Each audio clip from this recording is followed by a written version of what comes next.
Have you ever wondered about the man behind the prancing horse? The name Ferrari is synonymous with speed, luxury, and a fiery passion for racing. But the story of its founder, Enzo Ferrari, is a dramatic saga of triumph and tragedy, of relentless ambition and profound loss.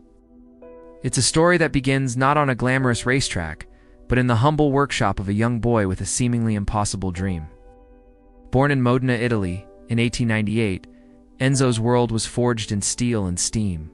His father owned a metalworking business, and from a young age, Enzo was surrounded by the clang of hammers and the hiss of machinery. But his destiny wasn't to be found in the family workshop. At the age of 10, his father took him and his brother, Alfredo Jr., to watch a motor race in Bologna. That day, something ignited within him. The roar of the engines, the blur of speed, the sheer thrill of competition, it was a revelation. The seed of a lifelong obsession was planted. However, Enzo's youth was soon marred by immense sorrow. The First World War cast a dark shadow over Europe, and a devastating flu epidemic swept through Italy in 1916. In a cruel twist of fate, the illness claimed the lives of both his beloved father and his brother. Suddenly, at just 18 years old, Enzo was the man of a shattered family. His world turned upside down. The stability and support he had known were gone, replaced by grief and uncertainty. After serving in the Italian army during the war, Enzo returned home to a country struggling to rebuild. The family business had collapsed, and he was left searching for a purpose. Armed with a letter of recommendation from his army commander, he sought a job at Fiat, the automotive giant in Turin. He was turned away. A rejection that stung deeply but only hardened his resolve. He would not be deterred.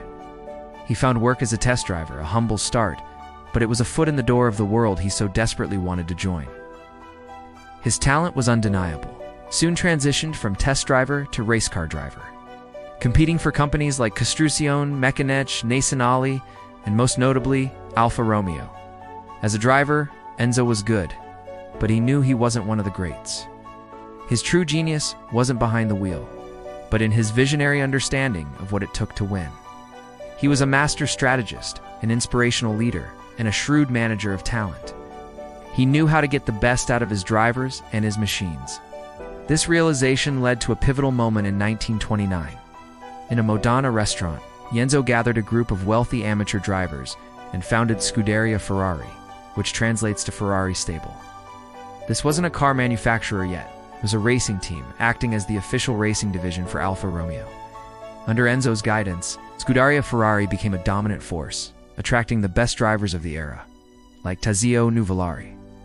The prancing horse emblem, a gift from the parents of a famed Italian fighter pilot, began to gallop towards legendary status. Enzo had found his calling, not just to race, but to build a team that could conquer the world of motorsport. The team was his life, but his family was his heart. He had married Laura Garello, and in 1932, they welcomed their first and only son, Alfredo, affectionately known as Dino. Dino was the light of Enzo's life, the heir apparent to the racing dynasty he was building. Enzo dreamed of the day Dino would take over, sharing his passion and leading the company into the future. He personally tutored his son in engineering, nurturing the boy's bright and inquisitive mind. But fate, which had dealt Enzo such a cruel blow in his youth, was about to strike again with unimaginable cruelty. Dino was diagnosed with Duchenne muscular dystrophy, a debilitating and fatal genetic disease. Enzo poured his resources into finding a cure, consulting doctors across the globe, but it was a battle he couldn't win. In 1956, at the tender age of 24, Dino passed away. The loss was cataclysmic. Part of Enzo died with his son. He became a more reclusive figure, rarely leaving Modena and almost never attending races again. He famously wore dark sunglasses, not as a fashion statement, but to hide the perpetual sadness in his eyes. The grief was a constant companion, a wound that would never fully heal. Yet in the midst of this profound sorrow, his resolve didn't just endure, it intensified. He channeled his pain into his work, making the Ferrari name a tribute to his lost son. The first V6 engine, which Dino had helped develop before his death, was named in his honor, a lasting testament to a brilliant mind cut short. The late 1950s and early 60s should have been a period of unbridled triumph for Ferrari. The company, which had started producing its own cars after World War II to fund its racing habit, was now a powerhouse on the track. But Enzo's demanding, often tyrannical leadership style created a pressure cooker environment. He famously pitted his drivers against each other, believing it fostered a competitive edge. His personal life was also complicated, with his wife Laura and his mistress Lena Lardi living in a tense arrangement. This volatile atmosphere finally exploded in 1961 in what became known as the Great Walkout. Following, dispute involving Enzo's wife, Laura, 8 of Ferrari's most senior figures, including his top engineers and team manager, resigned in protest. It was a mass exodus that would have crippled any other company. His competitors rejoiced, believing the Ferrari empire was about to crumble. They had underestimated Enzo. Cornered and betrayed, Enzo Ferrari did what he did best. He fought back. Instead of collapsing, he promoted a group of young, ambitious engineers. Among them was a brilliant 26-year-old named Mauro Forgri. Enzo placed his faith in this new, unproven team, giving them the freedom to innovate. And innovate they did, in the face of crisis. They created what many consider the greatest sports car of all time, the Ferrari 250 GTO. It was a masterpiece of engineering and design, a car that dominated the racing circuits and became an instant legend.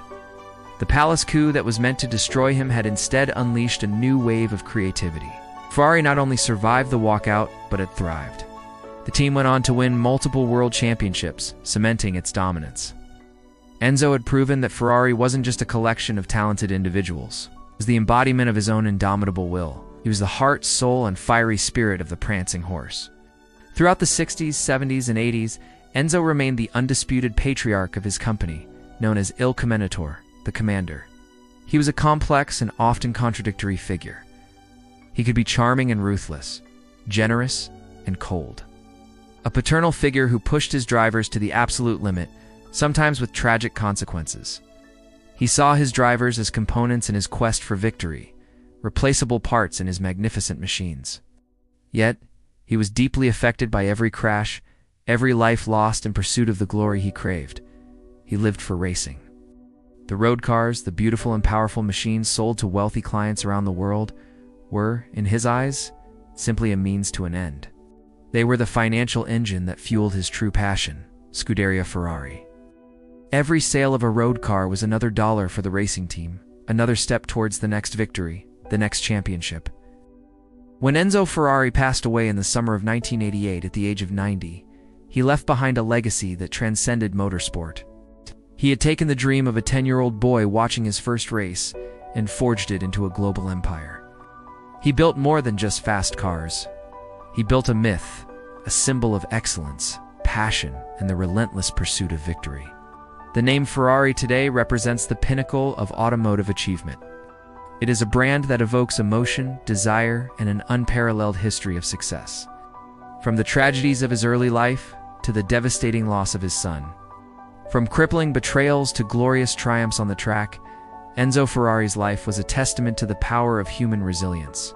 He was a man who converted his deepest pain into his greatest strength, ensuring that the prancing horse would not just run, but gallop forever into history. His body may have left this world, but his spirit lives on in the roar of every Ferrari engine. Thanks for watching. If you enjoyed this story of passion and persistence, don't forget to like this video and subscribe for more tales from the world of automotive legends. See you in the next one.